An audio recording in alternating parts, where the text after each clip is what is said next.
In this presentation, we will learn about the Gandhian perspective. Mohandas Karamchand Gandhi was concerned for the environment even before international conferences like Stockholm Conference of 1972 or the Rio Earth Conference of 1992. His words, "The earth has enough resources for our need but not for our greed," are highly relevant today where we have been facing scarcities for almost all our basic needs just because we have ended wasting a lot more rather than conserving for future. In the words of Praveen Seth, Gandhi was the world's early environmentalist in vision and practice. His idea of Hind Swaraj was a signal against the erroneous model of development that would lead to consumption of resources, something the world is highly concerned about today. With the Industrial Revolution, everything became mechanized and human life became materialistic. One cannot deny the fact that it has led to a better standard of living by material pleasure, but at the same time, it has caused a massive loss to nature. All nations' rash and boundless pursuit of industrialization is now posing significant issues for the very existence of not only man but all living things on the planet. Mankind has given rise to environmental problems like deforestation, pollution, global warming, depletion of ozone layer, and natural resources by activities like generation of hazardous waste, e-waste, rapid and overutilization of resources, harming each and every species on the earth. Gandhi, in what he called as a prophetic tone, stated that it is or has become inevitable to stop causing further damage and mutilation of the planet and to reduce the overconsumption so the pressure on the environmental resources can be reduced at the global level.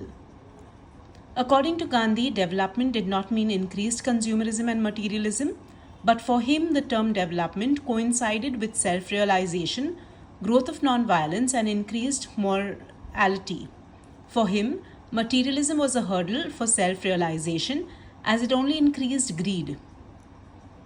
Gandhi was heavily impacted by Adolphe Just's book, Return to Nature, which solidified his belief that if a human wishes to live a happy and fulfilled life, he must share it with all living beings, including birds, animals, plants, and the environment in general. What humans receive from nature must be repaid to her. He despised any forms of violence directed towards animals or any other life forms. Gandhi's understanding of the interconnectedness of all life was articulated in this way. "I do believe that all God's creatures have the fight or right to live as much as we have," he wrote in Harijan in 1937. He referred to Advaita, which means no duality, and for him, unity of humans with all the life forms was essential. He believed that violence or himsa against any living thing is violence against self, and this is the biggest hurdle for self-realization. Gandhi was unquestionably a visionary who foresaw the problems of modernity and industrialization. He was an early critic of modern industrial civilization's dehumanizing aspect. The rediscovering of Gandhi's warning of industrialize or perish must be considered in the perspective of a new value orientation and the fight for human existence endangered by environmental and ecological crisis. For him, the modern civilization and industrialization creates chaos in society. He wrote in Young India, "God forbid that India should ever take to industrialism after the manner of the West. The economic imperialism of a single tiny kingdom like England is today keeping the world in chains. If an entire nation of 300 million, that was India's population in 1928, took to similar economic exploitation, it would strip the world like locusts." He goes on to say that to create India like England and America is to exploit other races and regions on the planet. So far it appears that the Western nations have partitioned all known races outside of Europe for exploitation and that there is no new world to uncover. What will become of India's attempt to imitate the West? Gandhi was a staunch believer that India's villages are where it lives. To him, destroying its villages, culture, and heritage through technology, equipment, and industrialization is a mistake. He cautioned young people to never be seduced by modern civilization glamour, since its flaws are well acknowledged, but none of them are irreversible. As India is the inheritor of rural civilization, Gandhi called for villages as the aim. He condemned the lifestyle where livelihoods in simplicity are uprooted and machinery takes over. He favored the use of charka, a simple machine which requires humans to operate. It did not take away the livelihood and did not render people jobless.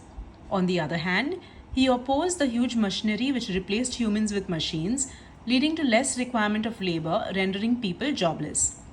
According to Gandhi, urbanization is exploitation of resources, causing death of villages and villagers. In his work Hind Swaraj, adopting this contemporary civilization and way of life makes one's spirituality and morality irrelevant. He was concerned that neither morals nor religion are taken into account by modern culture. In the guise of morality, immorality is frequently taught. Civilization strives to improve bodily comforts and fails terribly in this endeavor. As he saw it, civilization is the manner of behavior that points man in the direction of duty, to observe morals in order to gain mastery over our minds and passions. Gandhi was opposed to the idea of industrialized towns where material luxuries and significant use of machines are prevalent. He was adamant about developing the community and instilling in the residents the value of health, hygiene, sanitation, and education in order to make a good difference in their lives. His plan for development included eradicating poverty in communities through promoting village self-sufficiency, small-scale industry, handicrafts, and exploitation of local resources. His model on development depends on using renewable sources or energy which are natural, causing no pollution and harm to nature. He urged to reduce waste generation, which is done by industrialization. According to Gandhi, industrialization will not create jobs for millions, but will continue to create pollution and cause damage to the entire ecosystem. Gandhi advocated for the development of thousands of cottage and village businesses to provide an outlet for the people's creative abilities and resourcefulness. This would aid in resolving unemployment issues while also providing work for the unemployed and increasing the nation's wealth. The growth of village would also halt the enormous migration of villagers to cities in search of work, reducing the strain on urban resources. We can witness how the mass migration from rural to urban areas has not only contributed to pollution, but has also caused a struggle for survival where thousands stay on roads or in unhygienic slums, and there is a struggle for basic resources. According to Gandhi, nature is not for exploitation, but rather a source of inspiration. Unrestrained development has extracted natural capital, water, land, forests, and so on inefficiently, resulting in a series of environmental crises such as ozone layer depletion, pollution, floods, droughts, and so on. As a result, man has embarked on a global environmental devastation operation that has attained catastrophic dimensions. Man has chosen violent ways to take abundantly from nature, to express it in Gandhian ideology and philosophy. Gandhi made a passionate plea to males to stop exploiting women and inflicting violence on them. All living things, including nature and natural resources, are affected. Gandhi was opposed to tampering with nature and the ecological system that ensures everyone's health and reproduction. In the rat race, humans have exploited nature to the extent that there is always a fear of survival. Thank you for watching the presentation. Do like, share, subscribe, and leave your comments about this presentation or any other topic you would like to learn more about.